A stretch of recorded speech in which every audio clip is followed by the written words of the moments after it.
Chapter 76, The Broken Robot. So we already finished this part, and I just want to revisit it before we get to Broken Robot. It says, you can still be fixed, Roz. Go to the airship. Bring all of the robot parts with you. The ship knows what to do. His voice went silent. His eyes went dark. Rico 1 was dead. But see, he tells Roz something really important before he goes dead. Up here, he says, more Ricos will come for you. Now, the thing is that, look, the mama bear is injured. Other animals have been hurt. A lot of the island's trees have been ripped out and cut down.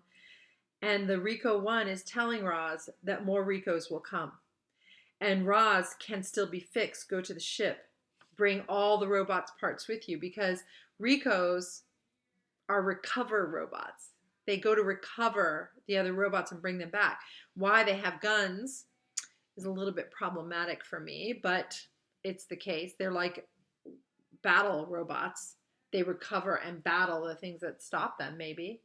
And if more come, then there's a chance that there's going to be more injuries and more damage to the island. Roz has to make a decision. She's got to make a really hard decision now. The Broken Robot, Chapter 76. Geese and otters were bustling all around Roz. They were pulling arms and legs from the robot pile and pressing them against her body. They were hoping to hear thwip sounds, and that the robot limbs would snap right into place, and Roz would return to her old self, and life on the island would go back to normal. But nothing happened. No matter what they did, the limbs wouldn't attach. Our robot's body was too badly damaged. I'm sorry, Ma, said Bright Bill, his voice trembling. I thought this would work. It is okay, son, said calmly. I am lucky I can still think and speak.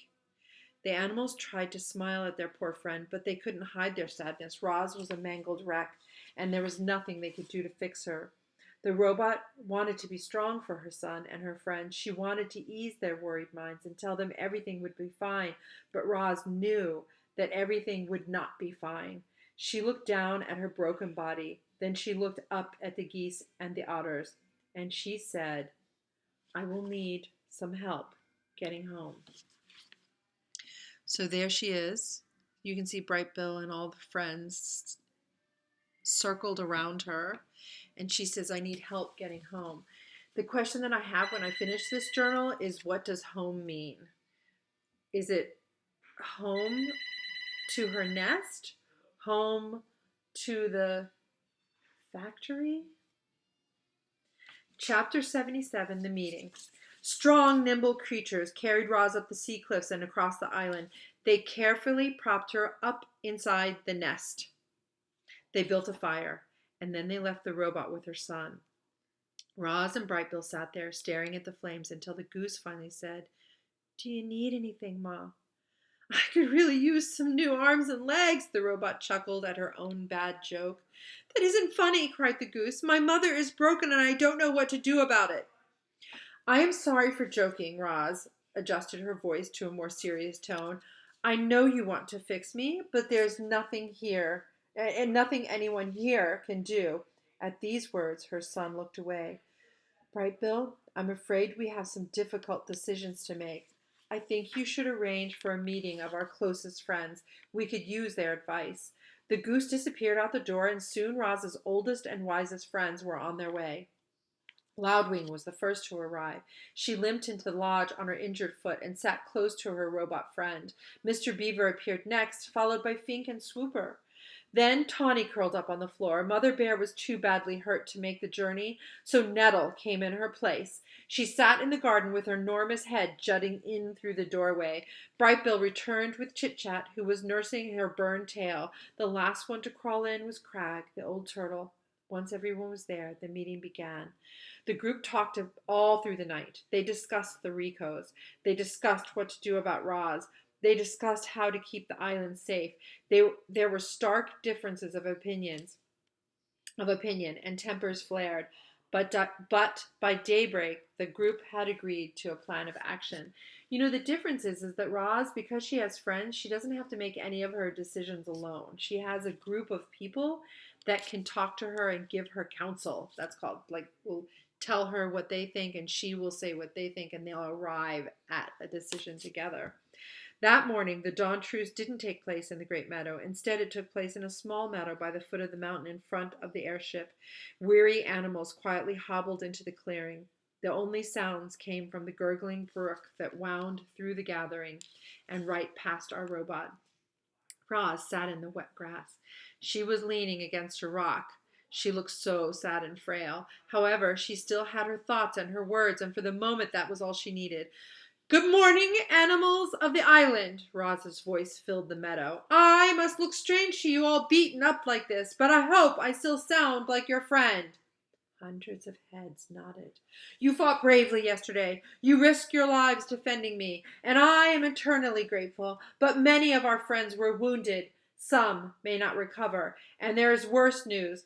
Before the last Rico died, he told me that more of his kind will come to our island.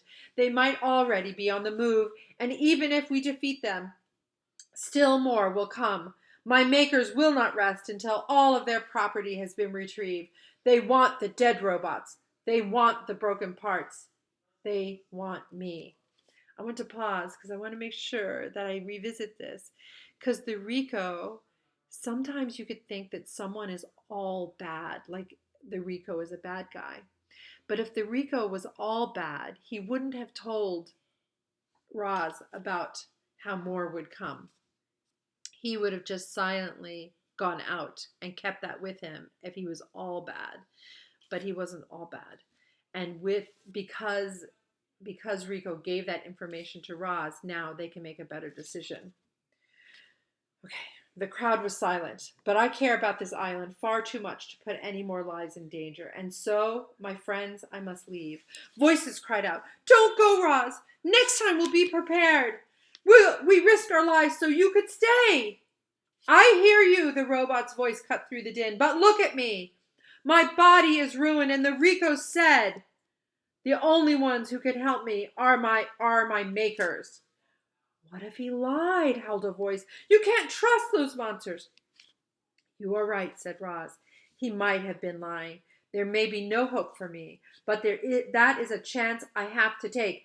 Animals, you taught me to be wild. I want to be wild again, so I must try to get the repairs I need. It is for the good of me and the island that I return to my makers. A calm settled over the crowd. They knew Roz was right. So this is where it ends. They knew Roz was right. Chapter 78, The Farewell. Okay, that's going to be in the next video.